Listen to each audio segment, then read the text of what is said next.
Lavdi Zotit, Zoti është i mirë, haleluja. Atëherë përshëndetje gjithëve dhe mirë se keni ardhur në shërbesin e radhës të Kisha Fitoria. Është gjithmonë një bekim të mlidhemi së bashku, që të adhurojmë Zotin, që të bekojmë emrin e Tij, që të dëgjojmë fjalën e Tij, që t'i ofrojmë atij nga zemra jonë lavdi, si thot fjala e Zotit, flijime lavdimi. Po, në dhjetën e vjetër njerëzit flijonin kafsh, nëse në dhjetën e re ne flijojmë nga zemra jonë këngë, lavdrimi dhe adhurimi. Kjo është një mënyrë e re e flijimeve, si thot fjala e Zotit. Mirëpresim edhe ata që na ndjekin online, sepse kemi edhe njerëz që na ndjekin online, por që i mirëpresim edhe ata, sikur të ishin në shtëpinë tonë. Se sot borta virtuale dhe borta fizike janë shumë afër pranë njëra tjetrës.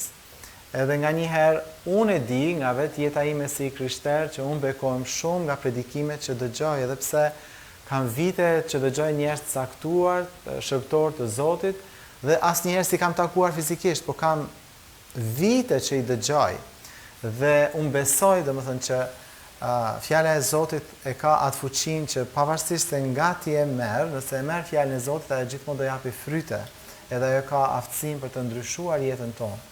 Kështu që ashtu siç ne marrim, edhe tjerët marrin nga ne.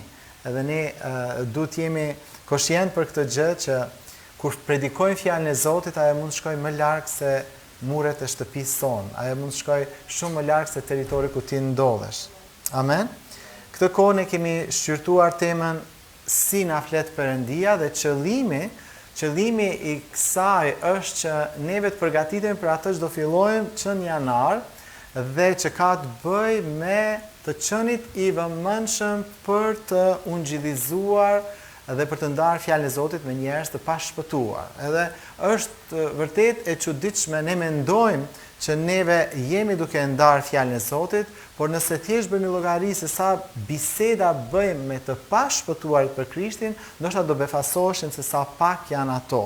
Do thotë ne kemi disa jo besimtarë që na rrethojnë, siç janë komshin tan, njerëzit te dyqani poshtë, te fura e bukës, ose domethënë kemi këto njerëz që ne i takojmë zakonisht dhe ndoshta edhe si kemi fol fare për Jezusin, ata e dinë që jemi të krishterë, por ata nuk kanë dëgjuar lajmin e mirë, kanë fjalën, sepse ne nuk i kemi bërë atë hapin që ti sfidojmë ata që keni dëgjuar për ungjillin, di se çfarë ka bërë Jezusi për ty, dhe biseda që janë të natyrës frymërore. Dhe unë besoj dhe shpresoj që këto mesazhe që keni dëgjuar deri tani dhe dëgjoni edhe këto 2 javë në vazhdim, që vërtet do t'ju nxisin juve që ta dëgjoni Zotin, sepse çelësi i një ungjillizimi të frytshëm, nuk po them të suksesshëm, se s'po pëlqen shumë duket si term biznesi, po të frytshëm, çelësi i një ungjillizimi të frytshëm është dëgjimi i zërit të Zotit. Që ne ta dëgjojmë zërin e Zotit, sepse unë mbaj mend që personi që më dëshmoi mua dhe që u kujdes për mua pa besuar ende tek Zoti Jezus, e bëri këtë në bindje të zërit që ajo dëgjoi. Ajo dëgjoi kur më ka takuar mua Mona Kristianson, ajo tani është me Zotin, por kur ajo më ka takuar mua, fryma e shenjtë ka folur, ka thënë kujdesu për këtë djalë. Se ai nuk është thjesht një djalë nga rruga. Do thotë që kjo ishte një fjalë rema që ajo e mori dhe unë pas 20 vitesh e kam dëgjuar këtë dëshmi. Domethënë ajo nuk më ka thënë që unë po kujdesim për ty se fryma e Zotit më ka thënë jo. Ajo vërtet u kujdes, ajo vërtet tregoi atë dashurinë e një nëne, siç thot fjala e Zotit që në Bibël ka nëna dhe baballar në frym, pra etër, që dinë se si të kujdesen për dikë ende pa u shpëtuar, e kuptojnë zërin e Zotit. Edhe vërtet lutem që kjo të jetë pjesë e secilit prej nesh në kishë, që ne të mësohemi si ta dëgjojmë zërin e Zotit. Që zëri i Zotit jetë më i dëgjueshëm se zëri i djallit, sepse disa besimtarë dëgjojnë më shumë djallin se sa Zotin, dhe kjo nuk është e natyrshme, s'duhet jetë e natyrshme për një të krishter. Sa nga ju bini dakord? Ne nuk duhet ta kemi veshin të gatshëm për fjalën e djallit, ne duhet ta kemi veshin e gatshëm për fjalën e Zotit dhe për frymën e Zotit, se për këtë jemi krijuar. Edhe kur themi që jemi të rilindur, që e kemi frymën e Zotit brenda zemrën tonë, atëherë pse du ta dëgjojmë djallin më shumë se sa Perëndin? Domethënë nuk është fare në rregull kjo gjë. Prandaj vërtet lutja ime është, edhe dëshira ime është që këto mësime që ne po dëgjojmë vërtet na sfidojnë që ne edhe të reflektojmë në jetën tonë, a jam unë duke dëgjuar Perëndin, a jam unë duke ndjekur Perëndin, sepse Perëndia gjithmonë na drejton drejt përkushtimit më të thellë, drejt bindjes, devotshmërisë dhe drejt dashurisë për të humburit. Përveç shumë gjëra tjera që na drejton fryma e Zotit, por kur ti je i drejtuar nga fryma e shenjtë, ti do kesh një dashuri hyjnore për të humburit. Dhe kjo nuk është automatike, kjo nuk vjen në mënyrë automatike. Kjo vjen kur ti e kërkon zemrën e Zotit, dhe kur ti e kërkon zemrën e Zotit, ti e merr vajosin që vjen nga zemra e Zotit, dhe zemra e Zotit është për të humburit. Zemra e Zotit është për çdo dele të humbur. A ka një amen kishë? Lavdi Zotit.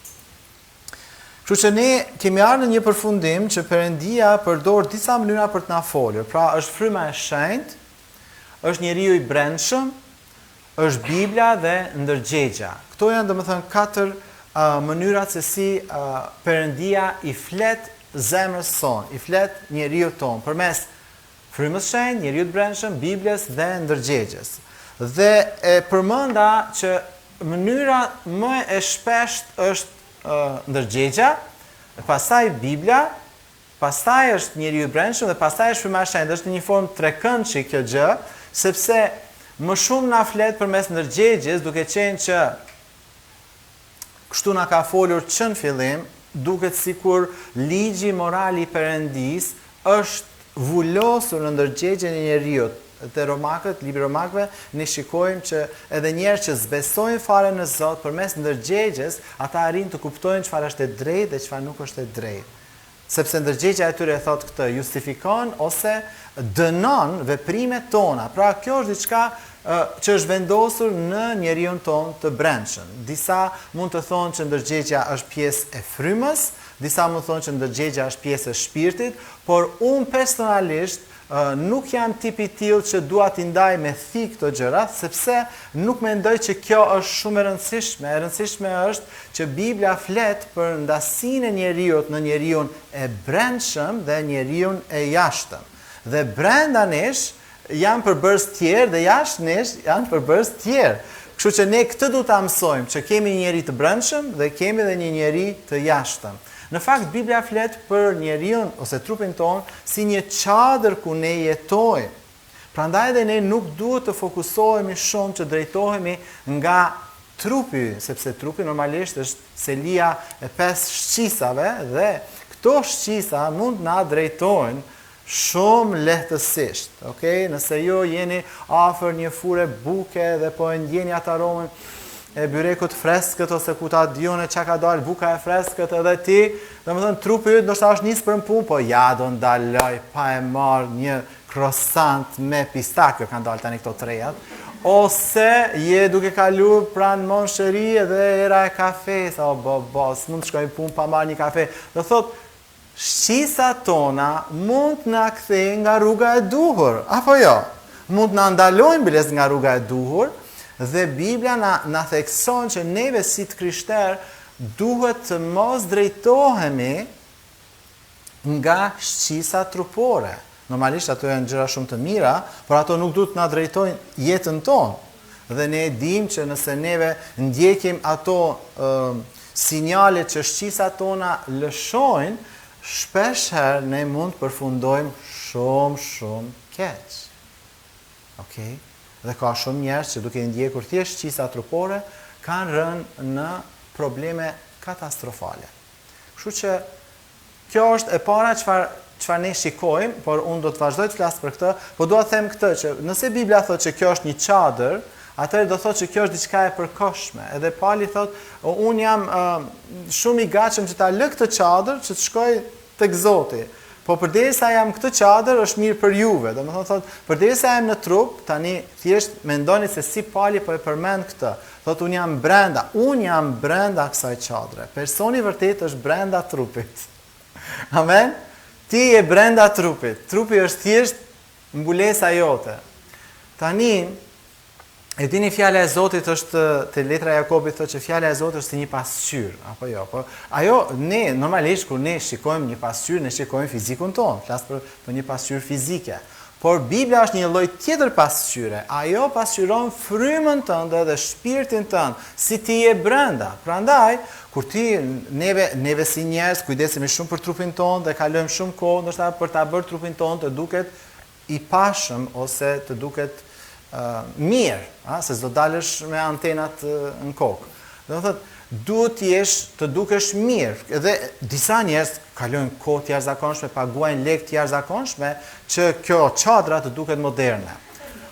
Por kur ti shkon tek fjala e Zotit dhe ti qëndron pranë fjalës së Zotit, aty të hapet një pasqyrë tjetër. Edhe aty ti mund ta shikosh frymën tënde dhe shpirtin tënd dhe si je në frymë. Kjo është shumë e rëndësishme. Kjo është shumë e rëndësishme. Dhe disa prej nesh ka kohë që se kemi hap qatë pasqyre dhe kemi haru edhe se si dukemi në frymë. Kemi haru se çfarë kemi në frymë. Kemi haru që ne jemi të drejtë, jemi të shenjtë, jemi të shpenguar, jemi të bekuar. O, sa gjëra jemi në frymë, jemi shumë më tepër se çfarë jemi në trup. Sidoqoftë, ashtu si Perëndia është rini, ashtu dhe njeriu është i përbërë nga 3 pjesë. Dhe ne shikojmë vetëm një pjesë dhe 2 pjesë të tjera nuk i shikojmë, pra që është fryma dhe shpirti ynë.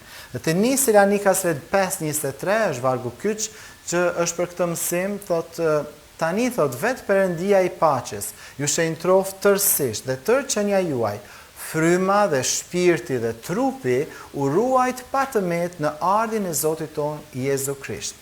Pra, këtu shikojmë se Perëndia është i interesuar në shenjtrimin ton, ai është i interesuar në shenjtrimin ton, por ai gjithashtu dëshiron që të ruaj tërësisht njeriu, jo vetëm trupin, po thot frymën, shpirtin dhe trupin. Pra, këtu është shumë e qartë se nga çfarë përbëhet njeriu, që ti nuk je thjesht një trup që po kalon në këtë planet edhe një ditë do zhdukesh, po ti je një qenie frymërore. Kenneth Hagin thot, unë jam një frymë që kam një shpirt dhe jetoj në një trup. Unë jam një frymë që kam një shpirt dhe jetoj në një trup. Pra, është një lloj përkufizime. Ka disa përkufizime, por ajo e Biblës është shumë e thjeshtë, domethënë që tërësia e njeriu përbëhet nga fryma e tij, shpirti dhe trupi. Dhe Perëndia është i interesuar në të 3 këto përbërës, sepse i ka krijuar për lavdinë e tij. Por ajo çfarë është e rëndësishme është renditja. Renditja në këtë varg është fryma e para, shpirti e dyta dhe trupi e treta. Pra, mënyra, sepse kur lexojmë vargjet biblike, duhet të sigurohemi që jemi duke shikuar edhe renditjen, se çdo gjë në fjalën e Zotit ka rëndësi. Nuk është asgjë në mënyrë të rastësishme aty. Edhe renditja e vargjeve ka rëndësi. Tani, një predikues që quhet Witness Lee, ky ka qenë domethënë ka jetuar në njëjtën kohë kur dhe Witness Lee, Watchman Nee ka jetuar. Këto janë predikues që kanë qenë në kohën e viteve 1800, 1900 në këtë kohë, dhe këta kanë predikuar ungjillin në Kinë dhe tani rezultati është me miliona njerëz janë shpëtuar. Dhe mënyra se si, për shembull, Watchman Nee ka shkruar një libër që është pothuajse kaq i trashë, quhet The Spiritual Man, njeriu frymëror. Edhe aty ai përshkruan me detaje ndasit midis frymës, shpirtit dhe trupit, është vërtet një klasik për çdo që është interesuar mbi këtë temë. Po dhe Andrew Wommack ka një libër që ne e kemi në shqip në formë digjitale, që mund t'ja u dërgojmë për ju që doni të dini më tepër në lidhje me fryma, shpirti dhe trupi, kështu quhet libri i Andrew Wommack. Po Witness Lee thot për aftësitë e frymës njerëzore kështu. Janë 3 pjesë të frymës: ndërgjegja, bashkësia dhe intuita. Ashtu si trupi ynë ka shumë pjesë, ashtu dhe fryma jonë dhe shpirti ynë kanë pjesë të tyre. Fryma jonë përbëhet nga 3 pjesë: ndërgjegja, bashkësia dhe intuita. Dhe ndërgjegja, siç kemi biseduar, kemi thënë edhe më përpara, është që na bën të dallojmë të drejtën nga e gabuara, të justifikojmë ose të dënojmë. Pra, Witness Lee thot që ndërgjegja është pjesë e frymës së njeriut. Dhe krahason Romakëve 9:1 me Romakëve 8:16, dhe të dyja këto vargje dëshmojnë që ndërgjegja është pjesë e frymës sonë. Te Romakëve 9:1 thot kështu, Pali: "Unë them të vërtetën në Krishtin, nuk gënjej, dhe jep dëshmi me mua ndërgjegja ime me anë të frymës së shenjtë." Dhe te Romakët 8:16 thot kështu: "Vetë fryma i dëshmon frymës sonë se ne jemi bi të Perëndisë." Pra, këtu shikojmë që fryma e shenjtë është ndikuesi i fuqishëm i ndërgjegjes sonë. Edhe normalisht tani ne kemi ndërgjegjen e pastruar, sepse gjaku i Jezusit ka pastruar ndërgjegjen tonë, nuk kemi më me ndërgjegje të damkosur. Pjesa e dytë e frymës është bashkësia. Çfarë do thotë kjo? Që vetëm me anë të frymës ti dhe unë mund të kontaktojmë me Perëndin. Se Perëndia është frymë, kështu që me të ne mund të komunikojmë vetëm me anë të frymës sonë. Kjo është pjesa e qenies sonë që komunikon drejt për drejt me Perëndin. Ne mund të kontaktojmë me të dhe ne mund të bashkohemi me të. Dhe kjo është e qartë edhe nga Ungjilli i Gjonit kapitulli 4, vargu 24, ku thot Perëndia është frymë dhe ata që adhurojnë duhet të adhurojnë në frymë dhe në të vërtetë. Pra kjo është bashkësia që ne kemi me Zotin në adhurim, në komunikim të drejt për drejt. Kjo është niveli më i lartë i komunikimit me Perëndin, kur ne adhurojmë atë, dhe kjo mund të bëhet vetëm në frymë. Ne mund të adhurojmë atë në frymë. Te Romakëve kapitulli 1 vargu 9 thot kështu: "Sepse Perëndia, Pali thot, sepse Perëndia të cilit unë i shërbej me frymën time, nëpërmjet ungjillit të birit të tij, është dëshmitari im që unë nuk pushoj kur t'ju kujtoj në lutjet e mia", vazhdon vargu, por thelbi këtu është që Pali thot unë i shërbej Perëndis me frymën time. Me frymën time unë i shërbej Perëndis. Pra kjo është elementi i frymës që mund të kesh bashkësi me Zotin përveç ndërgjegjes. E treta gjë shumë e rëndësishme tek fryma e njeriut është intuita. Dhe intuita do thotë që ne kemi një ndjesi ose një ndjenjë të drejt për drejt në frymën tonë, pavarësisht nga rrethonat dhe pavarësisht nga arsyeja e mendjes. Pra ti ke një dëshmi, ke një ndjesi që të thotë që bëj këtë ose mos e bëj këtë. Dhe kjo quhet intuit. Pra askush nuk ta shpjegon pse, por është kapaciteti i frymës tënde, edhe në veçantë tani që je rilindur, është edhe më e fuqishme intuita. Dhe po mendoj thjesht që sa pak ne flasim për këto gjëra, për aftësitë e frymës sonë. Edhe ndoshta intuita para sa vite që keni dëgjuar, ndoshta para 10 vjetësh që keni dëgjuar thjesht si fjalë intuit, se nuk përdoret fare, sepse çfarë i ligu dëshiron të bëj është neve të na heq nga bota e frymës dhe të na mbaj në botën e shpirtit dhe të trupit, se aty na kontrollon ma lehtë. Po në botën e frymës ai nuk ka shans, sepse në frymë ti je i rilindur. Në frymë ti e ke frymën e shenjtë. Në frymë ti je i shenjtruar, ti je absolutisht në autoritet mbi të ligun. Kjo është e gjitha në frymë. Kjo nuk është në shpirt dhe kjo nuk është në trup. Prandaj i ligu dëshiron të na largojë nga ato aftësi që vetëm fryma njerëzore i ka, për shkak të shpëtimit po flasim tani. Amen. Kështu që intuita është edhe më e zgjuar nëse ne mësohemi që ta dëgjojmë zërin e frymës, sepse Perëndia do na flas, domethënë këto janë aftësi të frymës tënde. Njeriu tënd për brendshëm po flasim tani. S'ka gjë, mund ta dëgjosh edhe nëse se kupton këtë herë, mund ta dëgjosh edhe një herë predikim ose 2 herë për ta kapur. Edhe unë këto që po i them i kam dëgjuar me qindra herë, nuk është hera e parë. Por që për mua është shumë e qartë. Më kujtohet një herë, për shembull, thjesht një gjë shumë e thjeshtë. Unë isha në Suedi dhe dëgjoj për një person që i shërben Zotit jashtë Suedisë, edhe dikush tha unë do ta kontaktoj këtë person. Dhe unë u luta për këtë person dhe më erdhi një përshtypje. Edhe fjala që më erdhi ishte kjo që kur thot Perëndia që ato që do bëjnë errësirë do të dalë, gjithçka që bëjnë errësirë do dalë në dritë.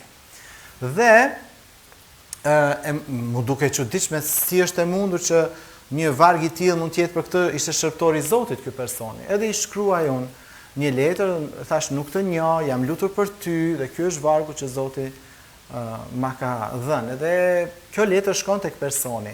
Pas një kohë shumë të shkurtër, ky person doli që i kishte shërby Zotit, por brenda ishte duke bërë gjëra jo të mira. Edhe u diskvalifikua nga shërbesa. Në fakt e la shërbesën. Por si mundet që ti t'jesh 2000 kilometra larg dhe të dish një gjë, pa e njoh fare personin, po thjesht e ke dëgjuar për personin që i shërben Zotit dhe ti lutesh dhe t'jep diçka, domethënë në frymën tënde vjen. Domethënë ti të dish diçka që nga ana mendore nuk e kap dot, sepse kur s'e njeh personin, çfarë do të kapësh? E kupton? Dhe fjala e Zotit thotë që njeriu i mishit nuk i rrok gjërat e frymës. Domethënë nuk ja kap, sepse nuk ka të bëjë me mendje, nuk ka të bëjë me trurin, por ka të bëjë me frymën. Dhe ti dhe unë, nëse mësohemi ta dëgjojmë më shumë frymën tonë se sa shpirtin tonë, okay? Atëre fryma e Zotit do ketë më lehtë me manovru me ne, me na lëviz ku ai do dhe me na çu në gjërat që ai do. Prandaj nuk duhet bim në nivelin që quhet soulish ose shpirtëror, që është niveli i mesëm, absolutisht nuk duhet të bijem në mish, njeriu mishor nuk duhet bim fare atje, sepse mishi ose trupi duhet të jetë shërbëtori i frymës, ashtu si shpirti është shërbëtori i frymës gjithashtu. Kjo është ideja e Perëndis. Pra shpirti ynë i di gjërat nga arsyeja ose nga rrethana, se ne përdorim logjikën edhe analizojmë gjërat e kështu mund të kuptojmë disa gjëra. Por fryma mund të perceptoj gjëra pa arsye, pa e fut në logjikën në punë dhe pa e fut as rrethanat. Dhe shpeshherë njerëzit që janë të mpreft, për shembull si Miranda që është shumë e mpreft, shpeshherë Miranda nga intuita i kupton situatat shumë para se ndodh. Për shembull mund të jemi me njerëz edhe Miranda thotë kam një ndjesi jo të mirë në këtë situatë. Edhe mandej mas një javë, 2 javë del gjaja, po ajo e ka pas që në fillim kur i ka taku njerëzit. Na ka ndodhur disa herë me Mirandën. Do thotë kur intuita është shumë e zhvilluar, kur ti je i ndjeshëm ndaj asaj çfarë fryma e Zotit po flet, ti nuk lodhesh more me harxhu kohë me njerëzit, se e din që në fillim që këtu s'ka diçka të mirë, këtu diçka po fshihet, këtu diçka nuk është rregull. Ose hala pa i njohur për shkak se intuita është e hapur, ti ke një ndjesi pozitive për personin. Për shembull, ai ka 20 vjet i shërben Zotit, ti gjithashtu ke vite i shërben Zotit, takohen në një, domethënë takoheni le të themi në një takim, në një shërbesë, edhe që në moment të parë ngjit. Pse ngjit? Sepse frymërisht ti e kupton, ky është një lloj si unë. Në frymë është e njëjta gjë si unë. Ai e kërkon Zotin, unë e kërkoj Zotin. Ajo e kërkon Zotin, unë e kërkoj Zotin. Domethënë ngjit dhe intuita, njeriu i brendshëm me një dëshmi me njeriu e brendshëm të tjetrit, që këto janë si ato që kindred spirit, që persona që kanë të njëjtën frymë, të njëjtën zell, të njëjtën dashuri për Zotin. Haleluja! Është shumë e fuqishme vëllezër dhe motra. Kjo çfarë Bibla e Zotit, Bibla po na mëson në lidhje me frymën që Perëndia na ka dhënë. Te 1 Korintasve, kapitulli 2, vargu 11 thot, cili nga njerëzit pra i njeh gjërat e njeriut, përveç se fryma e njeriut që është në të. Cili thot, nga njerëzit pra i njeh gjërat e njeriut, përveç se fryma e njeriut që është në të. Pra, ne mund të njohim gjërat e njerëzve me anë të frymës, dhe kjo është intuita, që t'jep ty zbulesën, që s'ke nevojë për ta kërkojnë në Google se çfarë shkruan për personin, sepse e ke brenda frymën e Zotit, amen, e ke dëshmin, intuita është pjesë e frymës tënde dhe ti nga intuita e kupton që, okay, ky person është në rregull, ky person për shembull mund të ndajë në kish, ky person mund të bashkohet shërbesave, etj. Pra ka shumë gjëra, edhe imagjino pa intuitën është shumë e rrezikshme në fakt i shërbes Zotit në rrethana të caktuara, sepse nuk po ecën në frymë, po ecën në shpirt, edhe shpirti është selia e mendimeve, edhe vullnetit dhe emocioneve. Dhe nga njerë emocionet tona mund të jenë lart, poshtë, mbarësi se si, sepse edhe emocionet janë të lidhura me mishin. Kur s'na pëlqen, ne ndjehemi jo mirë, ha? Edhe pastaj mund të mos pëlqejmë situatat e caktuara ose shërbesa të caktuara njerëz, sepse jemi në nivelin e shpirtit, nuk kemi ngritur nivelin e frymës, sepse nganjëherë kur ti je në nivelin e frymës, edhe kur gjërat nuk shkojnë fare mirë, ti je kam, ti je i qetë. Po dëgjoja një predikues që thoshte kishte ndodhur një personi një aksident, edhe ishte në spital, edhe ishte shumë keq, edhe mamaja po i thoshte këtij predikuesi, "Çu shpejt, shkon në spital, lutu për personin se është u dek." Ai thot, "Mami, mi bën ja 2 vezë aty, mi skuq ja 2 vezë." "Po çfarë vezë do t'japun ty tani? Shko shpejt, ai njerëz të vdekën." Mi bëj 2 vezë, do t'i ha." Do thot, çfarë është kjo? Kjo është kur ti e merr situatën në kontroll, nuk do heci me anë të ndjesive shpirtërore dhe me anë të trupit, se nëse ai ka për të vdekë, ai ka për të vdekë, edhe nëse vdes, njeriu i Zotit ka për të arrijë gjallë. Amen. Kështu i bie kjo punë. Kështu që nëse ne hecim gjithmonë në bazë të nevoja, hec shpejt, bësh, atëherë ti po ecën sipas shpirtit ose edhe ma keq sipas situatës, rrethanave që mund të jenë edhe jo të mira, edhe mund të jenë edhe nga djalli. Edhe ka raste edhe në Bibël apo jo, për shembull, Jezusi me Lazarin. Kishte vdek 4 ditë. Po të ishte diçka për me shku shpejt, do të çona me njëherë se është i smur. Edhe çfarë i thot motra e Lazarit, "Po të kishe qenë ti këtu, ai nuk kishte vdek." Çfarë tha Jezusi? "Unë jam ringjallja dhe jeta. Unë nuk e kam me orar. Edhe nëse ka vdekur, unë e çaj prapë." Okej? Kur thot, për shembull, Andrew Wommack tregon se si ka ringjallur, si është ringjallur djali i tij. Dhe thot që imagjinoni se si punon fryma e Zotit. Çto mrekulli fare. Për disa javë rresht, Zoti i thot Andrew Wommack që ti medito mbi temën e ringjalljes. Edhe ai lexon çdo shkrim në Bibël, rastet në Bibël, kur është ringjall, si është ringjall, pse është ringjall, gjitha parimet dhe mediton. Thoshte edhe natën më dilin ëndër sikur po i ringjallja njerëzit. Mas disa javë që ai kishte medituar, djali sa i ka 2 djem, njëri nga djem të merr telefon thot, "Babi, vllai ka ndruar jetë, ka vdekur." Domethënë ka ndodhur si tip atak në zemër, edhe dhe thot, "Ku është?" Thot, "Është në morg." Okej? Është në morg. Edhe Andrew Wommack bashkë me gruan e tij i thot, "Mos ta preki askush, mos ta lëvizi askush, mos preki mjekë diçka në trupin e tij me siguri, ne po vim." Dhe gjatë gjithë rrugës tani është paqja e Zotit. Pse ka medituar mbi ringjalljen? Ç'është Zoti? Zoti din gjërat që do të ndodhin, për të s'ka asnjë befasi. Po dhe ti do të jesh i zgjuar në frymë që kur Zoti thotë studio mbi diçka, ai se do ta shty. Jo, sepse ka gjithçka një arsye. Nëse Zoti për shembull na thotë që neve të meditojmë mbi vargjet e shërimit, nuk do thotë kjo që unë s'jam i smur tani pse të meditojmë mbi këtë. Nuk punon kjo kështu. Jo, ne duhet meditojmë mbi të vërtetat e Zotit, që kur djallit na sulmon të jetë ai vonë, jo ne vonë. Kjo është puna, dhe këtë mund ta bëni vetëm kur ecni në frymë. Këtë nuk e bëni dot nëse ecni në nivelin shpirtëror, absolutisht nëse ecni mish, s'keni me pa kur gjë, as unë as ju. Dhe gjithë kjo çfarë po flasim për të na ngritur neve në nivel, që ne të jemi në frymë dhe jo në nivelin shpirtëror ose mishor, sepse këtu nuk shohim mbretërinë e Perëndisë dhe nuk do të përjetojmë mrekullitë e Zotit. Kështu që fjala e Zotit thotë që fryma e njeriu mund të di se çfarë ka brenda njeriu. Ashtu si thot, asnjëri nuk i njeh gjërat e Perëndisë përveç se fryma e Perëndisë. Te 1 Gjoni 2:20 thot, "Ju keni vajosur nga i shenjti dhe dini çdo gjë." Dini çdo gjë. Çfarë do thot kjo? Që në frymë ti ke përgjigjen për çdo problem. Ti ke përgjigjen. Në frymën tënde Perëndia ka vendosur tashmë vajosjen.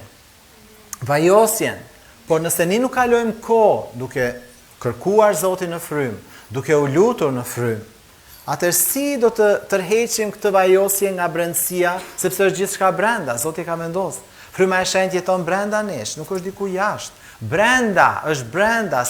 Ne s'kemi nevojë të presim për zëra nga jashtë. Zëri është brenda. Haleluja. Zëri është brenda, nuk po pres me dëgju zëra nga jashtë. Kjo është ti hapësh derën djallit me të fol me zërat e tij. Por ne kemi zërin nga brenda. Brenda ndërgjegjes son, brenda frymës son.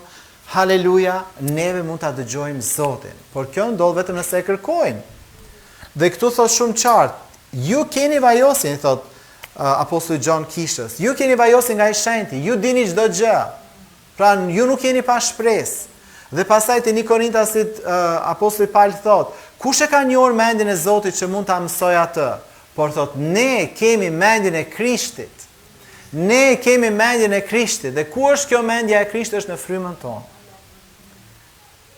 Kjo është mendja që s'ka nevojë për të rinovuar. Ndërsa mendja në shpirtin tonë, mendja ka nevojë për rinovim. Ndërsa në frymën tonë ne kemi mendjen e Krishtit. Gjithçka është aty. Kështu që asnjë prej nesh nuk është pa përgjigje. Ne mund të jemi pa përkushtim, por s'jemi pa përgjigje, sepse nëse përkushtohemi, ne do marrim përgjigje. Haleluja. Dhe historia e Andrew Wommack, se nuk e mbarova, rrugës për në morg, pas 4 orëve që djali i tij ishte në morg, rrugës për në morg ai lutet me gruan e tij duke shpallur që biri im do jetoj dhe nuk do vdes, biri im do ringjallet. Domethënë vargjet biblike që ai ka fol. Dhe mas rrugës për në morg e merr djali prap telefon, thot, babi, vllai është ngritur në morg, është ngritur nga vendi ku e kanë shtrirë, ku ja kanë vendosur atë që vendosin name tag personave, thjesht është quar dhe ata e kanë dëgjuar që ai ka filluar me kërku ndihmë që të dalë nga morgu. Edhe kjo domethënë është vërtet për t'i dhënë lavdi Zotit që tani në botë nuk ndodhen aq shpesh ringjallje, por kjo është një histori e vërtetë. Edhe normalisht që për ata që janë në kishë për kaq vite e dinë që Zoti edhe ringjall njerëzit nga të vdekurit. Kështu që kjo është histori e vërtetë dhe më ka bërë shumë përshtypje se si kur ti je në frym ti kap gjërat që mendja si rrok tot. Edhe mund të duken sikur është fantazi, por kjo është e vërtetë. Kjo është histori e vërtetë dhe Andrew Wommack shpeshherë përmend në predikimet e tij këtë dëshmi. Thjesht për të na nxitur që po, mrekullit ndodhen e sot, por ne du të jemi në frym. Ne du të jemi të zgjuar në frym, jo të rrim nivelin e shpirtit ose nivelin mishor. Pra, fryma e njeriut, nëse shikoni, ajo çfarë fjala e Zotit thot, kemi njeriun, ma kthe edhe një slide përpara të lutem. Kemi njeriun e brendshëm edhe njeriun e jashtëm. Njeriu i brendshëm i ka shpirtin edhe frymën. Në greqisht pneuma është për frymën dhe psyche është për shpirtin. Psyche dhe pneuma. Dhe pneumatikos është një person që është frymëror. Dhe te kjo Biblia e re që tani ka dalë në botim që është botuar, e keni këtë mundësinë për të parë edhe në greqisht se si është, për ata që ndoshta ju intereson, sepse ajo çfarë ndodh shpesh në përkthimet e mëparshme është që shpeshherë është bërë dhe ndryshime aty ku thot pneuma e kanë përkthy shpirti nga latinishtja spiritos, edhe e kanë kthy me njëherë shpirt, por për ne në gjuhën shqipe nuk përkon ky lloj përkthimi, sepse nëse pneuma është fryma, nuk mund ta përkthesh shpirti. Dhe nëse psyche është shpirti, atë gjithmonë kur shumë psyche, do ta përkthesh shpirti, që të mos i ngatrosh njerëzit, sepse niveli më i lartë është niveli frymëror. Niveli më i lartë është niveli frymëror, dhe ne nuk do drejtohemi nga mendja, po do drejtohemi nga fryma. Kjo është ajo çfarë Perëndia na mëson, që njeriu i brendshëm duhet të jetë më i rëndësishëm se njeriu i jashtëm, po edhe kur e hapim te njeriu i brendshëm, përparësia është tek fryma e njeriut, sesa tek shpirti i njeriut. Dhe e dini ajo pjesa disa predikues tonë që kur thot Jesi që kur fryma e shenjtë vi, domethënë neve do të mbushemi atë shumë me frymën e shenjtë saqë nga brendësia jon do burojnë lumenjt ujrave gjallë. Dhe disa në atë përkthim në fakt nuk thot nga brendësia, po nga barku ynë do të rrjedhin lumenjt e gjallë. Unë nuk e di, domethënë se si e gjithë kjo duket nga brenda, sepse ne shikojmë vetëm pjesën tonë fizike, ne shikojmë njeriu nga ana fizike, po ne nuk shikojmë se si duket nga brenda njeriu. Por ajo çfarë Biblia e bën të qartë është që ne kemi një trup frymëror, ashtu siç kemi një trup fizik. Dhe kur ne vdesim, Dhe ne nuk vdesim, ne thjesht ndryshojmë destinacion, por kur trupi ynë pushon, fryma dhe shpirti vazhdojnë të ekzistojnë në përjetësi me Perëndin nëse kemi shpëtuar, dhe në përjetësi me të ligun nëse nuk kemi pranuar Jezusin. Dhe më kujtohet kur kemi qenë në ungjillizim në territorin e veriut të Shqipërisë, edhe ishte një burr qëlloj që po predikonim në një fshat të rrethit Kukësit, edhe ishte një burr i cili punonte në këto që presin dru, me sharë elektrike. Dhe ai kishte prerë të 4 gishtat e njerëz dorë. Dhe thjesht duke folur me të, zdisi edhe sira muhabeti, tha, e di tha, unë e ndjej që unë i kam të 4 gishtat, po thjesht se kam trupin, por e ndjej që i kam ato gishtat. Do thot pse? Sepse në frym ne kemi gjithë trupin tonë në frym. Ne nuk kemi një balon që po me ca sy kështu si ato po fluturon. No, jemi një lloj sepse nëse ju kujtohet historia e Pjetrit, Gjonit dhe Jakobit që shikojnë transfigurimin e Jezusit, ata e njohën Mojsiun edhe Elian. Do thonë Mojsiu kishte vdekur shumë vite më përpara. Sheku më përpara, pa ata e njohën. Nëse ai do ishte thjesht një top aty, s'mund ta kishin njohur. Por ai ishte fiks siç është Mojsiu në të vërtetë, sepse njeriu ynë i brendshëm duket shumë më bukur se njeriu i jashtëm, kështu që mos u mërzitni për rrudhat ose për flokët ose për thinjat, mos u mërzitni për këtë se në frym dukeni super. Po dua të them që kemi brenda nesh, ne kemi personin ton, që është një lloj siç duket sepse kur shkojnë në qiell, ne do ta njohim njëri tjetrin. Imagjino të kishim një fytyrë tjetër edhe kush je ti? Edhe Mario, si je Mario? S'më nuk është Mario. Është tjetër person. Okej. Do thotë që në frym, por se si duket pastaj pjesa e intuitës, si duket pjesa e ndërgjegjes, si duket pjesa e bashkësisë, ose në shpirt si duket mendja, në shpirt si duket emocionet. Këto nuk ka diçka në Bibël që na i përshkruan, po vetëm na thotë që këto janë, dhe neve i marrim si të mirëqëna, sepse neve i përjetojmë këto gjëra, po nuk arrim do t'i shpjegojmë fije për pesë. Sikur le themi tani, okay, me mushkriti merr frym, po se si futet oksigjeni mrena, se si ti merr frym, ai është një proces tjetër, apo jo. Tani, duke qenë që fryma është kryesorja, pastaj vjen shpirti dhe pastaj vjen trupi, atër pyetja shtrohet se kë du ta ushqejmë më shumë. Sepse nëse ne duam të jemi të fortë, ishte një garues që merresh me qend, e keni dëgjuar këtë histori, po do t'ja u kujtoj sepse edhe ju harroni si unë. Dhe në këtë garë qend se kush prej qendve do të fitonte, ky personi që i kishte qend që garonin, tha unë e di gjithmonë se kush do fitoj. Edhe këta gjithë e pyetën, po çysh e din ti? Ato do garojnë tani. Po e di shumë mirë sepse ai që do fitoj është ai që e ka ushqyer gjatë gjithë javës mirë, edhe atë që s'e ka ushqyer mirë, ai do ta humb këtë garë. Kështu që nëse do binte puna për bastet, ky gjithmonë fitonte, sepse e dinte cilin qen e kishte ushqyer dhe cilin qen nuk kishte ushqyer. Tani në mënyrë figurative, cilin do ushqejmë ne? Do ushqejmë frymën tonë, do ushqejmë shpirtin tonë, sepse shpirti ynë pëlqen emocionet, pëlqen ndjenjat. Sa më pëlqen ky film, mund të rri me orë të tona të qyr këtë film romantik, o sa bukur ndjenjat, ose do ta ushqesh frymën. Okej, do kaloj 4 orë të dëgju predikime në lidhje me këtë temë. O, pastor, mezi e duroj një predikim të shtunën. Atëherë se paske, e vërtet tha njoni. Po, atëherë se paske, qenia jote nuk është drejtuar në atë që fjala e Zotit nuk po i rrog gjërat e frymës qenia jote, po i rrog vetëm gjërat e shpirtit. Dhe Biblia dëshiron që ne t'i rrokim gjërat e frymës, nëse ne duam të jemi të frytshëm, se e gjitha kjo po bëhet që ne të jemi të frytshëm, që njerëz të shpëtohen, që njerëz të vinë tek njohja e Jezu Krishtit. Por çfarë mund t'i japim ne tjerëve nëse ne nuk ushqehemi vetë me fjalët e jetës? Nëse ne nuk marrim ushqimin hyjnor, që thot fjala e Zotit është farë e pa korruptueshme, nuk prishet. Çdo lloj fare tjetër mund të prishet, myket, shkatrohet, haleluja, po bin celulare prap. Kjo kisha jon ka një kështu, averzion ndaj celularëve, I do gjithë poshtë, të gjithë të përullen. Kështu që duhet të ushqejmë frymën më shumë se sa shpirtin dhe trupin.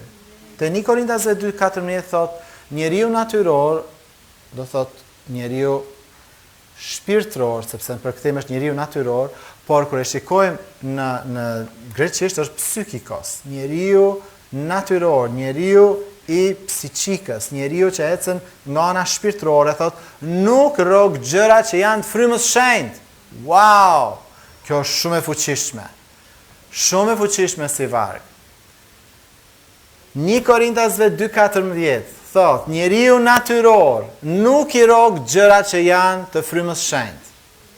Kështu që kur ti dhe unë jemi në nivelin shpirtëror, nuk kapim sinjale nga fryma e Zotit. Prandaj po them që vetëm kur je në frymë, mund të kapësh gjë nga fryma e shenjtë. Kur ti ushqen frymën tënde dhe je koshient që dëgjon ndërgjegjen, nuk e shkel ndërgjegjen, e dëgjon intuitën, nganjëherë kur ti merr një sinjal, e ti thua, a mund të jetë Zoti, a mund, ndoshta s'është Zoti, provoje mëre. Provoje, nëse s'është Zoti, s'ndodha që ty gabova.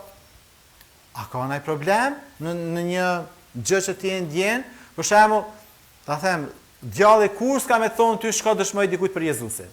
Harroje këto, kështu që kjo është definitivisht nga Zoti, nëse dëgjon një zë që po thot, fali më kësaj shicës në furrën e bukës, mos u djall, mos më fal. Jo, kjo është Jezusi, I'm sorry. Kështu që mos I ngatro gjanat. Kur të flet Zoti, gjithmonë është për të bërë diçka që është në vullnetin e Tij. Kur flet djalli është diçka që s'është në vullnetin e Zotit, apo jo? Por nga njëherë intuita mund na çojë, siç e përmenda rastin, që nuk bën logjik, nuk bën sens pse duhet I them dikujt diçka. Ajo mund të ketë qenë fjala paralajmëruese për atë person që gjëja që ti po I bën errësirë, unë e di ç'a e të bë. Pendohu. Kjo ishte pastaj shpjegimi, sepse nga një shpjegimi vjen edhe më vonë. Por ama, Zoti është gjithmonë në kohë. Zbulesa për ne mund të vi me vonesë, por Perëndia jo. Për Zotin çdo gjë është në kohë. Kështu që njeriu shpirtëror nuk I rrog gjërat që janë të frymës, sepse për të thot janë marrëzi dhe nuk mund t'i njoh, sepse ato gjykohen frymërisht. Unë jam I sigurt që secili prej jush që e keni Jezusin, këto pjesë intuita, ndërgjegja, bashkësia janë aktive, ndoshta nuk janë në nivelin që ti dëshiron, por ato janë aktive dhe ti thjesht Zoti dëshiron që ti të rikujtosh veten për këto aftësi që fryma jote e shpëtuar I ka. Fryma jote e shpëtuar I ka. Dhe ti ke mundësi të kesh bashkësi me Zotin, ti ke mundësi ta dëgjosh Zotin përmes ndërgjegjes tënde dhe ti ke mundësi të dëgjosh Zotin nga intuita. Dhe shpesh herë, nëse jemi të sinqertë dhe e ruajmë frymën tonë të pastër, intuita do të na zbuloj gjëra që ne kemi nevojë të dimë dhe do na shpëtoj nga shumë probleme dhe nga harxhimi I kohës, sepse ti mund të harxhosh kohë në diçka që s'është vullneti I Zotit. Po kur ti e ke intuitën e zhvilluar, ti e kupton, okay, kjo nuk mund të jetë nga Zoti, kështu nuk do vazhdojmë me këtë. U kry puna me këtë. Ose mund të t'jap drejtim edhe në lidhje me studimet e tua, në lidhje me investimet e tua, në lidhje se si do përdorësh paratë e tua, a të bësh diçka ose të mos bësh diçka. Kjo është një çelës I fuqishëm vëllezër motra që Zoti na e ka dhënë dhe ne do jemi budallënj nëse nuk e përdorim për lavdinë e Tij.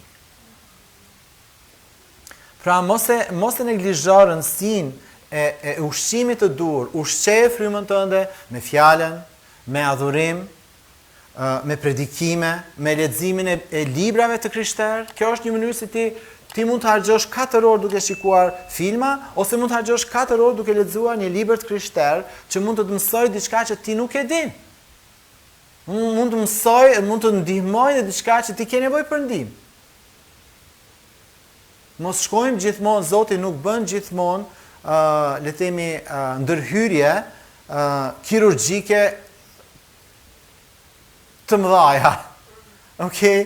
Sepse ne nuk duhet presim që të arrijmë në një pikë ku shtymo, pastaj Zot më ndihmo. Zoti thotë, çfarë duke investuar në jetën tënde? Me çfarë po ushqehesh? Çfarë je duke bërë me 24 orë ti kam dhënë ty, sepse ja kam dhënë gjithëve njëjtët 24 orë, s'keti as mas shumë as ma pak. Te Jakobi 2 vargu 26 thot, ashtu sikur se trupi pa frymën është i vdekur, ashtu dhe besimi pa vepra është i vdekur.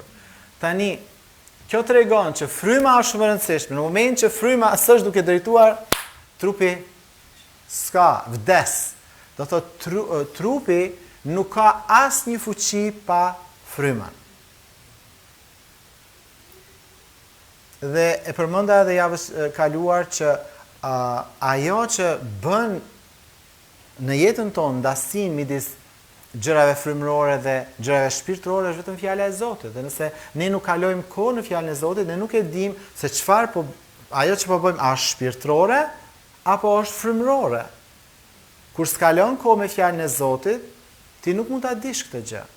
Edhe e vetmja gjë, domethënë që e forcon këtë dallim në njeriu të ndërmjet është kur ti kalon kohë me fjalën. Ti je duke ashtu si rin duke ushqyer, ashtu ti fillon dhe ushqesh jo vetëm psalmet ose fjalët e urta, po nga zanafilla deri te zbulesa, e gjitha është fjala e Zotit. Është ushqim për frymën tonë. Dhe nëse ne kalojmë kohë dhe ushqejmë frymën tonë, e dini sa shpesh herë Zoti më ka folur përmes djatës vjetër.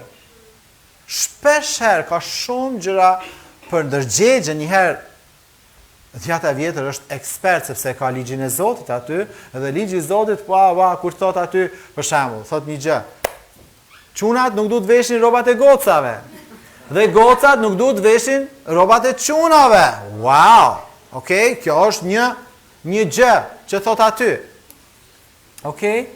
Ose kur thot për shembull, thot kujdes për kafshët, është një pasazh në Bibël që Zogj për shembull, nëse bjen foleja me Zogj, thot le maman të iki.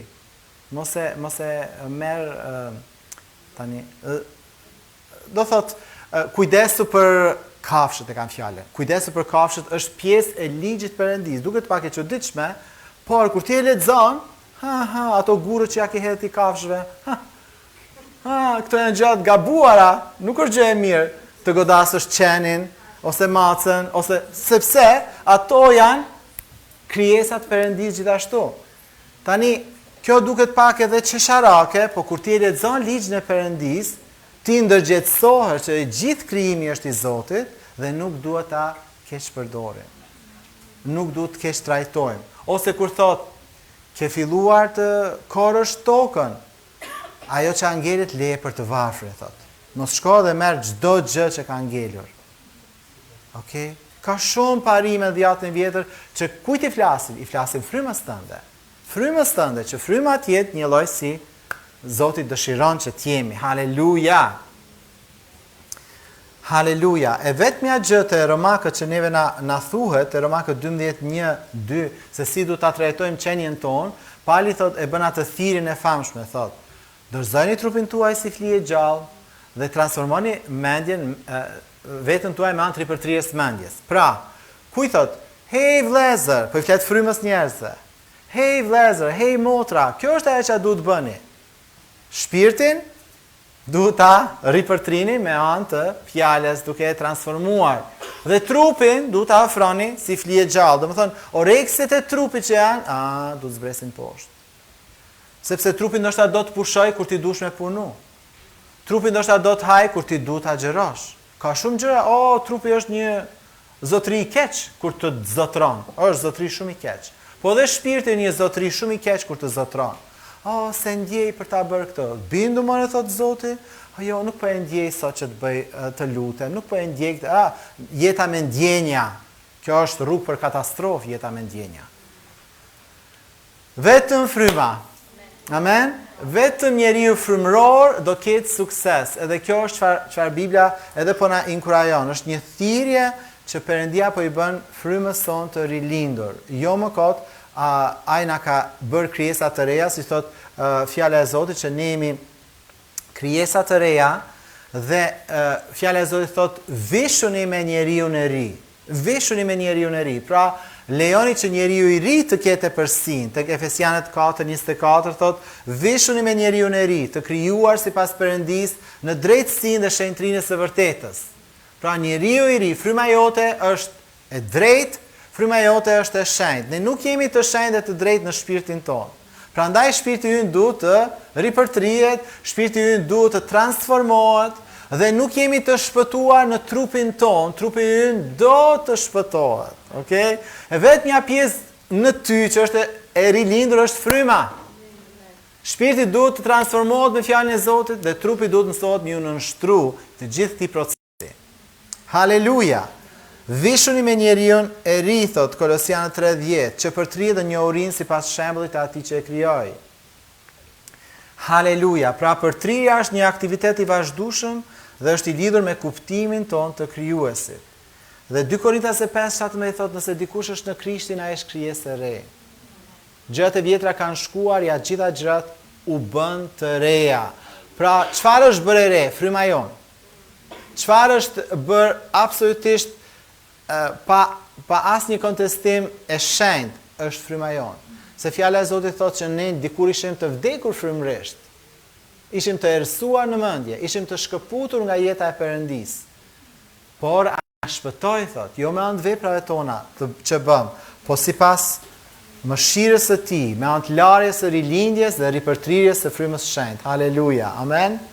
Pra kemi rilindjen që është të lindësh nga Perëndia, si tha Perëndia Jezusi, si tha Nikodemit, ajo çfarë lind nga mishi është mish, dhe ajo çfarë lind nga fryma është frymë. Kështu që ne kemi lindur nga fryma, por jo vetëm rilindja, thotë te Titi 3:5, po dhe ripërtrirja e frymës së shenjtë. Pra, ai na ka rilindur, por ai vazhdon të ripërtri shpirtin ton dhe të na mësoj si ta nënshtrojmë trupin ton vullnetit të Tij. Haleluja. Lavdi Zotit.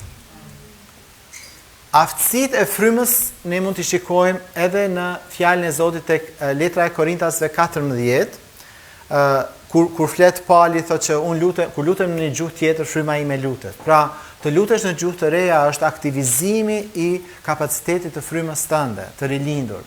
Kështu që ti dhe unë, sa herë që lutemi në gjuhë të reja, ne aktivizojmë edhe më shumë frymën tonë, sepse thot fryma jon lutet. Kur ne lutemi në gjuhë tjera, fryma ime lutet, thot 1 Korintasit 14, vargu 14. Dhe thot fryma ime lutet, por mendja ime është e pafrytshme. Çfarë atëherë thot? Ai thot do lutem me frymën, por do ta bëj edhe me mendje. Do këndoj frymën, por do këndoj edhe me mendje. Okay? Pra, psiheja, pneuma. E bëj edhe me psihe, e bëj edhe me pneuma. E bëj me të dyja. Por ajo çfarë është kryesorja është pneuma, është fryma e njeriu. Dhe ai thot me fjalë të tjera, nëse ti e lavdron Perëndin me frymën, do të ne mund ta lavdrojmë Perëndin me frymën tonë. Ne mund ta të lutemi me frymën tonë, ne mund të këndojmë me frymën tonë. Haleluja. Pra, këto janë kapacitetet që fryma joni ka dhe ne duhet ta aktivizojmë frymën. Amen. Dhe ajo aktivizohet kur ti lutesh, kur ti normalisht me fjalët që ne i themi, kjo është gjithashtu aktivizon frymën, sepse ti çliron fjalë me besim. Haleluja. Dhe shumë prej nesh kemi nevojë në fakt të aktivizojmë veten tonë. Amen. Haleluja. Dhe Jezusi tha te Mateu 26:41, thotë rini zgjuar, lutuni që të mos binin të dim, apo jo, dhe thot, sepse fryma është gati, por mishi është i dobët. Kështu që nëse ne do ta dëgjojmë frymën tonë, ne jemi gjithmonë gati. Gjithmonë gati për të treguar dashuri, gjithmonë gati për të lutur, gjithmonë gati për të bërë vepra të mira, gjithmonë gati për të ndjekur Zotin, gjithmonë gati për të dëgjuar fjalën, për të lexuar fjalën. Kjo është fryma. Kjo është fryma e rilindur. Kjo është fryma që ka marrë jetën e Perëndis. Kështu që nëse ti dhe unë dëgjojmë frymën tonë, neve do i bëjmë këto gjëra. Nëse dëgjojmë shpirtin, trupin jo, por nëse dëgjojmë trupin, nuk do plotësojmë dëshirat e frymës. Prandaj edhe ky mesazh është kaq i rëndësishëm. Ka edhe shumë më tepër për të thënë për këtë gjë, por ju thash mund ta merrni librin e Andrew Wommack dhe të lexoni më shumë mbi frymën, shpirtin dhe trupin në shqip. Dhe ka materiale tjera që mund t'i gjeni në internet në lidhje me këtë temë. Por fjala e Zotit është më së mjaftueshme për të na rikujtuar, amen, se çfarë është e rëndësishme. Mirë, le të lutemi tani, le ta falenderojmë Perëndin për këtë aftësi që na ka dhënë përmes frymës njerëzore që ne të kapim gjërat e frymës. Sepse fryma e njeriut i kap gjërat e frymës shenjtë. Asgjë tjetër nuk i kap gjërat e frymës përveç se fryma e njeriut. Dhe Zot, faleminderit, le të lutemi, le ta falenderojmë Zotin. Ndoshta ti ke qenë duke ecur në nivelin mishor ose ke qenë duke ecur në nivelin shpirtëror, dhe fryma e Zotit po thotë, "Hey, ngriu lart, dua që të ngrihesh lart. Mos es nivelin më të ulët, mos es as nivelin e dytë, es nivelin parësor. Në nivelin e parë që është fryma e rilindur, Zotit aty banon. Fryma e shenjtë banon brenda frymës tënde.